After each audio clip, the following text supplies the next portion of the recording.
my name is Angelina Jumper. I am the Cultural Resources Supervisor for the Eastern Band of Cherokee Indians. I am here today to talk to you all a little bit about mounds and towns. Our Cherokee towns are spread all throughout river valleys here in western North Carolina.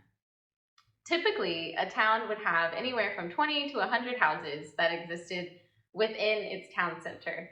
So the town center would be where the mound is, and that would have the council house that sat on top in the center of the town.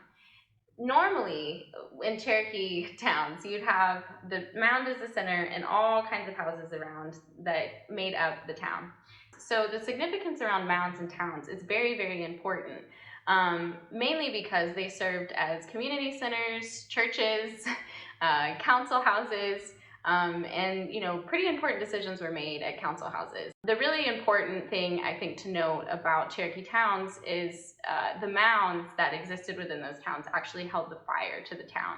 So that would have been the center of everything that was important to you spiritually as a Cherokee person. So mounds, when someone would pass or something would happen within the town, someone important would pass mainly, they would burn down the council house, and then they would cap that council house off with a layer of dirt. So eventually over time, you can see, we've got some really big mounds, right? And Niquosi, for instance, and a few others.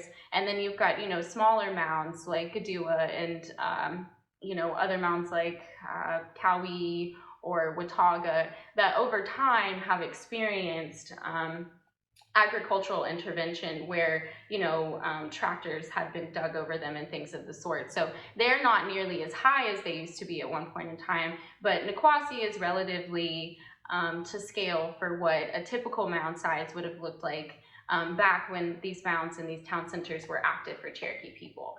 Today, in modern day, it's typical that some of these mound sites are accessible to the general public, which is great for Cherokee people because we're actually able to go back and put feet on the ground where our ancestors have walked for over 10,000 years. So for Cherokee people, it's a very special sentiment to be able to still access these mounds. As Cherokee people, the least that we can do is stay off of them, respect them, and approach them in a way that we know our ancestors would be proud to know that we're still able to use and access these mounds. Shki.